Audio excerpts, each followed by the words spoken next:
Hello everyone, how you doing? And welcome back to Skye and Evan in the morning. And today we're going to be talking about a movie from a YouTuber turned filmmaker, which seems to be happening a lot nowadays. Um Yeah, I mean, we kind of picked a great moment for this when there's two YouTuber movies in theaters that are kind of slaying at the box office instead of a yeah. Star Wars movie happening. So, Yeah. yeah. So yeah, we're gonna be talking about Iron Lung, the Markiplier horror film based on the game with the same name. And it's interesting. I you didn't watch Shelby Oaks. I did. But the whole like YouTuber turned to filmmaker, it actually seems fairly positive. Like this with the Shaka, no, the Raka Raka brothers, right? I'm That's the name. Uh, with the fucking Talk to Me and to yeah, Bring yeah, Her yeah. Back, and then there's They got an I Obsession. was Yeah, I was about to say they released Bring Her Back as well, so they're yeah, they're doing very well for themselves. Both of those movies were very well received, so yeah. And now I need to Iron see Lung. Shelby Oaks, I really do, but Yeah, Shelby Oaks was not very good. It's like the one outlier when it comes to like yeah. YouTuber filmmaker. But anyway, Iron Lung. What did you think? I was pretty impressed. I didn't know what to expect going into this really. One of the things I had heard was concern about Markiplier's performance, that it would come across like a streamer in the movie and just starring in his own movie because he wanted to star in it and just maybe they should have gotten a real actor as it were. But I'd heard that he blended into the role pretty well, and I agree. I I do think we could he's talk a pretty little great. I think yeah, we could he talk a little more suffers about a the little wider when it performance. comes with to enunciating words. It gets a little frustrating because sometimes he speaks very like under his breath, and I don't know exactly how to Just word. mumbling Yeah, and there's a lot of talking to mumbling, himself. which Just is just yeah. like there's an art to doing that and still being able to like hear properly what you're saying, which I don't think was exactly like all the time this in the film. But other than that, I was really impressed. I thought it was really good. Yeah, I from what I'm seeing, it seems like that on the critical side is one of the things people jump to is that they either think his performance is on or off, which I would agree that there are moments where he shines a little bit more in the acting department and others where it's like, not it's it's a little hard to describe, but I do think he hits stronger at some moments than others. But overall, I was very impressed with his performance, especially since this is all but a one-man show. This is mainly just other there's like a few actors that you see when they bring the ship up. Other than that, he's just talking to people on the phone Mm, or potentially hallucinations. So, considering that pretty much everything is on him, I was pretty impressed with his performance. So, me too. Yeah. I thought in terms of story, I liked the film a lot. I thought the first act was very funny because it felt like a video game tutorial with the whole like, oh, you're gonna get this, and then you're brought I up, and then they explain more of the exposition, and then you go back down, and that's when the game starts because that's when you lose contact. You're like, oh, okay. well Felt you also familiar. I don't know because you've well seen you his gameplay of the game, right? So you probably know better than me. yeah. Well, you haven't played the game or seen his coverage, right? Yeah, no, I don't know anything about the game. Yeah, I haven't played the game, and honestly, like from what I've seen of Markiplier's videos, like I don't think it's really my cup of tea. It's a very you have to be really invested in the world, and you have to be invested in the atmosphere and the sound design, and this film takes a page out of that. But it really is pretty much what the film presents. You open the game and you see blood through the window, and then it's said that you're going to a depth like and you're in a blood ocean.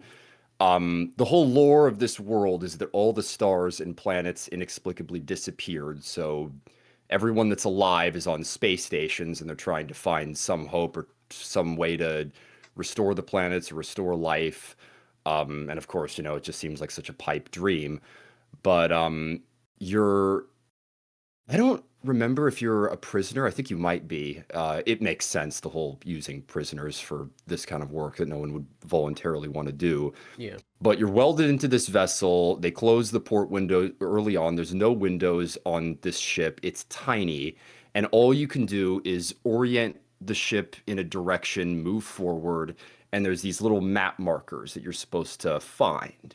And then you take a picture. The only way to see outside is this camera. And when you use it, you usually don't see anything. You just see these odd shapes.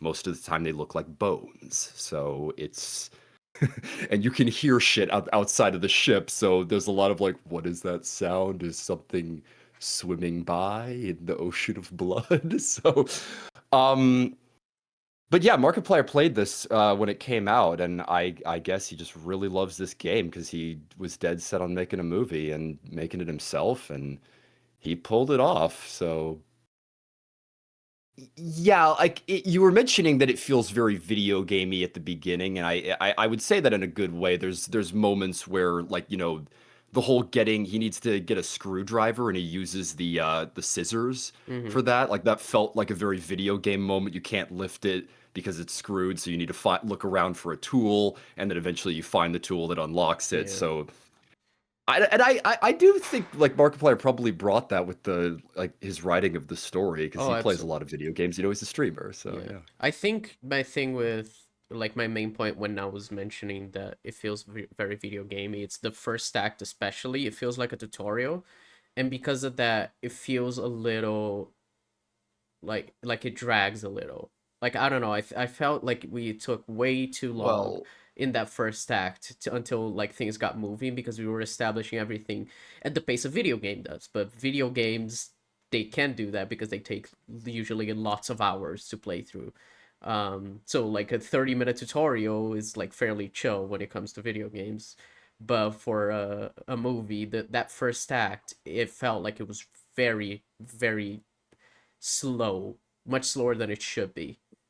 But other well, than that, not I to felt the mention on film the flowed a lot better. So well, not to mention like from film to video game, like Iron Lung is not a character-oriented video game. It's pretty much predicated on the world and the atmosphere. And in this, it's definitely relying on the performance of its lead.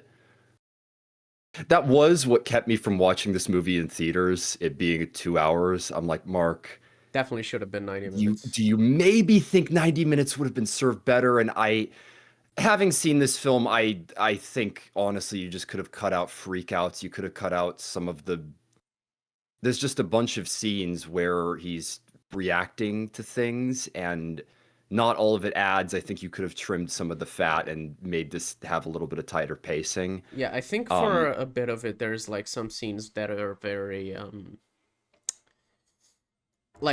like Mark would when editing the film, he was thinking like, no, we got to include all of it because we shot all of it, which is a very like normal thing for inexperienced filmmakers. But um, a lot of it I felt was like kind of unnecessary. Like you said, like the whole reaction shots and everything. Like I feel like at certain points we even like reiterate a lot of things as well in terms of dialogue and um just his reactions, what he's feeling like a lot that we could have just cut out. And I don't know, like it was as well. I thought the editing was a little weird. Like for the most part, it was pretty good, but there's so many moments with like little continuity errors that like made me completely lose track of like what was happening. I was like, wait, is he talking to?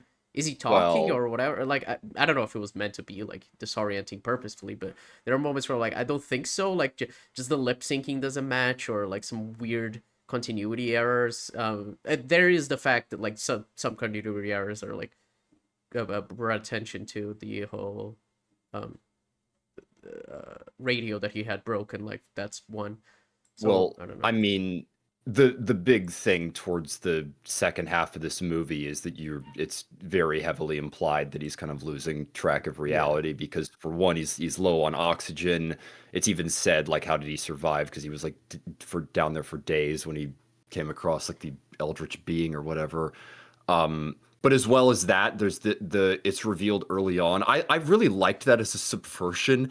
The camera on the side of the ship is actually like uses X-rays, and he accidentally uses that when the crew bring him up, and it's like all of a sudden that bone, that skeleton that he found, you're Yeah, like, you're wait a like, minute, oh was that a fuck, that's skeleton or probably alive, oh isn't it? I thought that was yeah. very good when they said that. Like, oh, But it's he X-ray. but he reads the manual and it says like use at your own like discretion, and the Your own implication peril. obviously Yeah. is that it's not 100% safe, even when you're in the ship and it's facing away Yeah. from you, and he uses that all the time. He uses it just to get He light in the literally ship with his like tapes it up so that it's always on, always taking pictures. So like yeah. it is So interesting. I thought that was very interesting. Like he learns that it's like, oh, it's not safe, but he just continues using it because like what else is he gonna do? It's his job. And then after a certain point, it's not even his job. It's just about survival. So he needs to keep using it. It was very yeah, interesting. Like there's in terms of the character of Markiplier's character, what's his name, Simon. I thought it was actually like really interesting, and I like his arc of like small arc of like not believing there's much to fight for and finding everything so hopeless, but actually dying for a cause at the end. Um, I don't know. I thought that was like nice.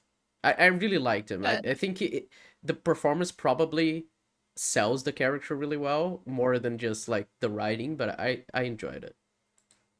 yeah, I would say, like, if I had to sum this movie up, I would say its production values and Markiplier's performance are better than the overall story. Yeah, probably. It's more admirable for just how it adapts the game and how it, how they even pull it. I remember being blown away when I heard that he was making this. I'm like, you really think you can make a film like this? Because the whole game is built around claustrophobia and the fear of the unknown. I'm like, would you even be able to pull that off? But he I think he did. did. But Yeah, I'd say he did. yeah, the ending is interesting. So in the game, the whole game basically builds to one giant jump scare. You're going to these points on the map, and then there's these sounds that you hear outside. As you go to more of these locations, like further down, you start to see what looks like bones and skeletons. And then when you get to the final destination, that's when there's like a giant fucking anglerfish. The whole thing is you gotta steer the ship, and then you gotta walk backwards to hit the camera. So you get up, and then you walk back to hit the camera to see, and then a creature just barges through, and then it cuts to black iron lung. Um, it's not. It's a fairly bleak ending on by design, but I do like in this film that you have the black box, and there is a sense that the black box will be found. You Yeah. see it. It seems like it's found at the end of the film, so it's like, well, did it work? Did his fight help? And it works better for a film. It works better for a movie like this to Yeah. give the main character something to die for, basically. Because from the get go, you don't get the sense that this guy's making out of this. So Yeah, that's exactly how I felt too, because it is a fairly bleak ending, like he dies and everything, but he dies fighting and like for something. So I don't know. I liked it. I thought it was really well handled. I was like really impressed with this film. I think for the first like 20 minutes it took me a while to get used to it, get used to seeing Markiplier in a context that isn't like a film, that isn't like a video. Not that I ever like actively watched a lot of Markiplier, but you know people from certain yeah, contexts, but so it's I just like think you and I are similar, where we've seen his videos, but it's not like we've followed him regularly or anything like that. yeah. There's a couple of YouTubers that tend to be like that, but Yeah, it's like more a YouTuber I know of than one that I actively watch. But like it took me a while to buy into him in this role. But when I did, I was like fully invested. And I do think like I said, the tutorial part of the film it frustrated me a little. After that, I was like fully aboard with the film, even the moments that were a little iffy. I was just like, no, I see where it's going and I appreciate what it's doing.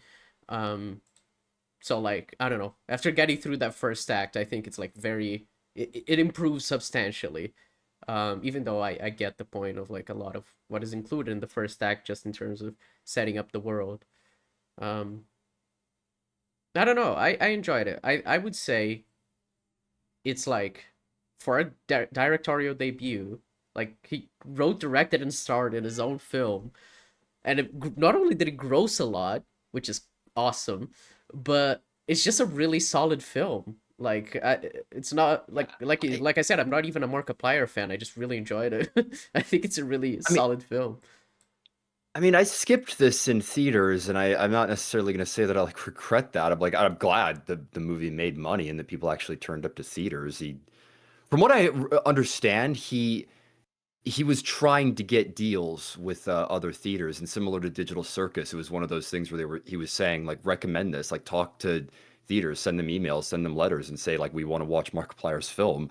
And he got it. He got a lot more theaters, and that's how it made as much money as it did. But yeah, considering this is the guy's first film and he wrote, directed, and starred, and I gotta say, something that I was impressed by just on a basic level is the third act. Because I remember if you look in the behind the scenes, they have the set for the pod and they have it so that it can be manipulated and moved around like, car rigs in movies. But they had so much blood on set, and the ending where he's like all makeuped up and burned and like blistery and covered in blood and literally swims through it at one point when he gets the black box. I'm like, dude, this is commitment to your performance if I've ever seen it. Absolutely, So yeah.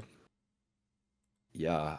Um I would like for him to make something next that is less tied to video games, like make an original horror film, or I don't know, because I like what he's doing, but I don't want him to be like tied to the whole video game format, because I think it could be interesting to expand the type of things he well, does. I don't know.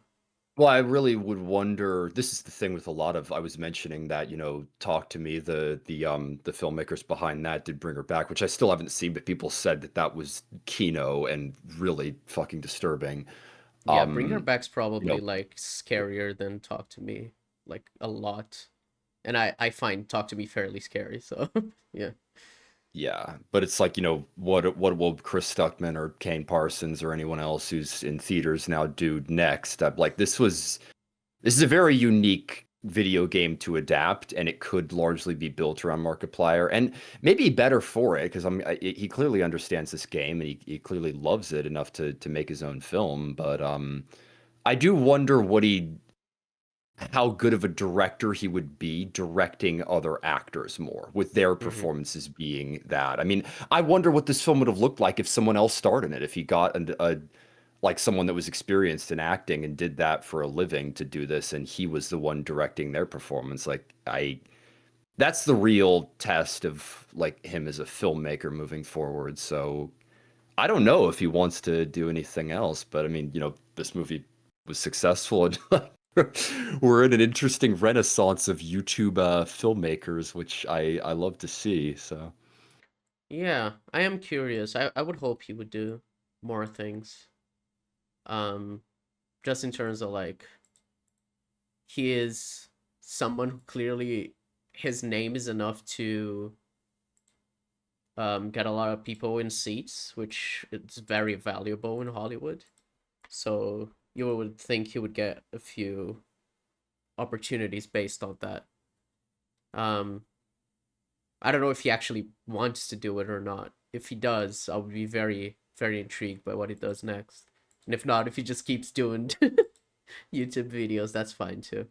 I don't know. yeah, if this is just a one-off project that he wanted to make, I think he did a pretty damn good job. So he just loved this game, played it, and he decided to make a movie, and it's a success. The reviews were not overwhelming. It wasn't one of those things where everyone was like, "You got to see it, it's amazing." But people were like, "This is a good movie," and it is. And it considering that it made money, I'm like, "Good for you, Mark. Great job pulling this off and getting people in the theaters." Because it's encouraging to see more YouTubers go full filmmaker with their ambitions. Yeah, I don't Is know. there? I'm What were we trying gonna to say? think of more to talk about. I mean, like, what do you? Any other points to bring up? I mean, I don't we haven't think even really anything too mentioned the monster. specific. I mean, yeah. I mean, but it is kind of the thing. It's like kind of like underwater. where the monster is mostly like off screen, and it's just like the presence is scarier than actually facing the monster head on. Because when you do face a monster head on, then it's over. Just like the fear that there might be something there. It's actually very interesting compared to Underwater, because it's another film like about being submerged and a whole like. It's an underrated movie in my opinion. I like I really Underwater. like So. Underwater. Yeah, I got the Blu-ray a few years ago. It's really good. Um, so I don't know. I think I don't know if there's anything too specific to say, because like it's a fairly simple film, and it's kind of more like you gotta watch it and experience Markiplier's performance, and just like the descent into madness, and like for yourself. You can't really be described it properly. So all in all, I'd just say I would recommend this film absolutely, especially if you are a fan of horror, because horror loves to like push boundaries in terms of what filmmaking does and what the films are about, and having a film that is set entirely in one set inside this like metal tube and is actually really engaging, and it does a lot with the visual medium, and Markiplier's performance is great. Like all of it, I think is very much worth watching. So, I highly recommend this film, even though it's not like perfect or amazing. It's like a solid film, like a decent film, but everything around it is like fascinating to me. Like you should watch it just for the sake of seeing what Markiplier did. I don't know. Yeah, I would highly recommend this movie as well. And it's funny, like I think we opened with talking about his performance. I feel like that's what makes or breaks this film. Yeah.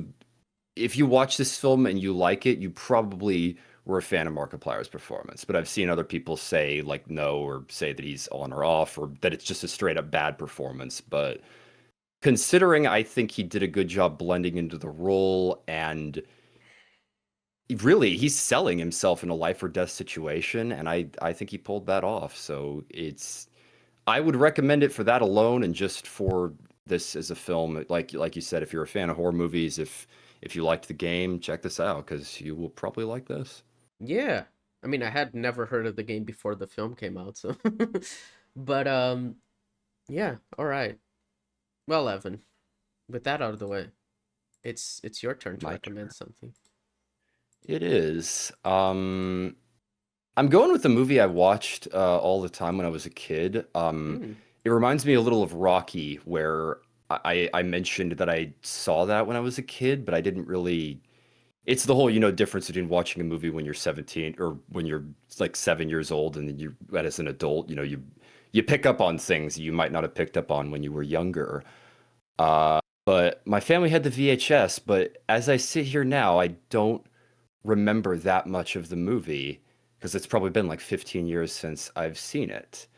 I'm going with Disney's Mulan. Oh, Mulan. Okay. You ever seen Mulan, Skye?